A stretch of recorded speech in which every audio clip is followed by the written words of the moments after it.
So let me show you how I've been using OPTIMOTION to try and help me with distance, certainly in my backswing. I'm going to try and make a better version of my backswing on this shot. Okay. So basically I can get quite arm depthy. Gotcha. So nice and straight, it won't be very fast perfect. Unfortunately, but it's straightish. So basically I can do a lot of work with my arms getting across my chest. Sure. And then I don't have to do that much work here. Right. If I do more work with rotating my shoulders a long way, the club gets really long. Now it doesn't affect my accuracy, but I feel like I can hit target, but it does affect my ball speeds, clubhead speeds come down a little bit. Yeah. Where if I feel like I rotate my shoulders a lot, but then don't get loads of depth from my arms to try and keep my arms out this side, Sure. to me that just feels like crazy stretched and reached out. Yeah. So for you, do you feel like a lot of amateur golfers kind of like in that sense sort of fake a turn? Yeah, it's exactly that. Yeah. You see it all day long with amateurs. Excessive bend in this arm, arms going across chest. Right. Swing on camera looks big and long, like they've done a full turn, but then when we measure them or look at them on things like OPTIMOTION, we can see they haven't. Cool. Let's go take a look and see what the difference is on Opti with those two swings. Perfect.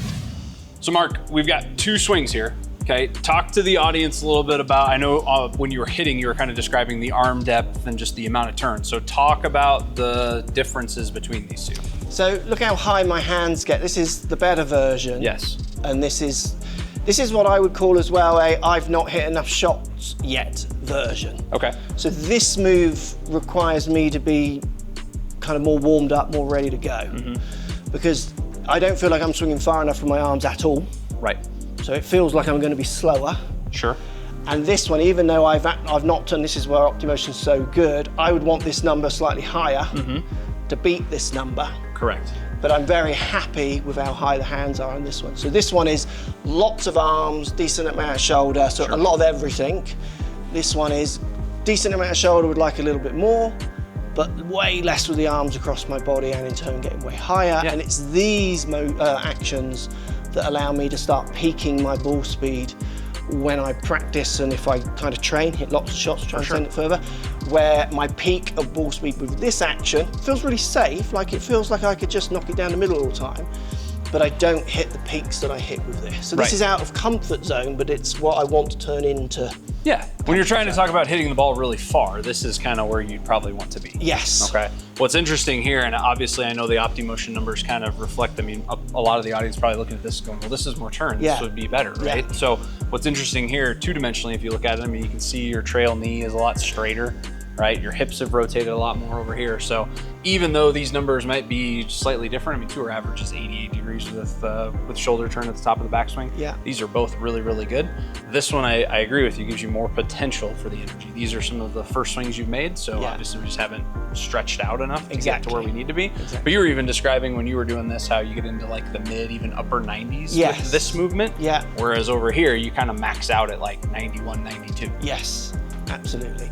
And with this movement as well, it's about really, and you nailed it there, it's about me really trying to feel like the band is just being as stretched out, so my body, my trail shoulders really starting to go this way, and I'm really trying to stretch it out. And the beauty with having just on the spot markerless measurements is I can do the movement very wrong where everything just goes, and then I can just look at a swing and go, well, hang on, like shoulder turns up, but hip turns massive. Correct. So I've got no stretch at all, everything's just turning. Bingo. So it's that combination between those two kind of ideas which gives me that kind of quantified practice, rather than me there just going, hitting shots, and the ball flight being the dictator of if I think I've made a good move or not. Correct. Which obviously is the ultimate goal, but it's not sustainable. For sure. Because I can hit good shots with this swing, and I can hit good shots with this swing. And that's the value of where you get the measurement data that comes right back to you really quick, especially for you as a coach. I mean, you teach a lot of people how to play better golf all the time. So being able to see this in real time and go, okay, this is what's happening. Yes, you hit a great shot there, but you actually didn't move the right way. Yeah. I mean, that's where it's really helpful from a learning perspective to rework what somebody's movement pattern is versus just saying, well, the ball did what we want, so you're obviously doing something right. That's super misleading. Absolutely. And then the other thing with this is not only is I'm quantifying my movement, is you got to remember I've got SkyTrack on the ground. I can just quantify direction of shots and ball speeds. Yeah. So I can just look, did I turn how I wanted to? Has that ball speed gone up or has it gone down? I can just quantify at every step if I'm going down the right path. Obviously, I'm lucky I can kind of do this on my own. I'm a coach. Sure. But doing this kind of work with your coaches is just priceless. So what do you I'm think? doing it on my own. Yeah, so for everybody watching, what is like the big key takeaway from just this movement? Like how can somebody practice that versus this one over here? Like what is the big difference? So for me, in my mind, the big difference is trying to keep my hands from the side on view to the right side of my head. Okay. So trail side of my head, because they get buried behind my head. Gotcha. But that's really easy to do if I don't turn my shoulders. Sure. And then what happens is the ball speed drops. Gotcha. So you see, so I can do the feeling, but I just don't turn these very much. So I do the feeling, that's what I'm meant to do. I hit the ball and the ball speed's in the 150s. Okay. Well, that's, I might as well do that because I can get it into 160s. Right. But if I want to touch 170, okay, I have to be doing good turn, less arm depth. Gotcha. And good commitment as well. Sure. I have to go for it. Okay. And then the other thing which you said at the start, which I can really see again with the quantified measurements, is I can totally see if I'm warm or not. Yes.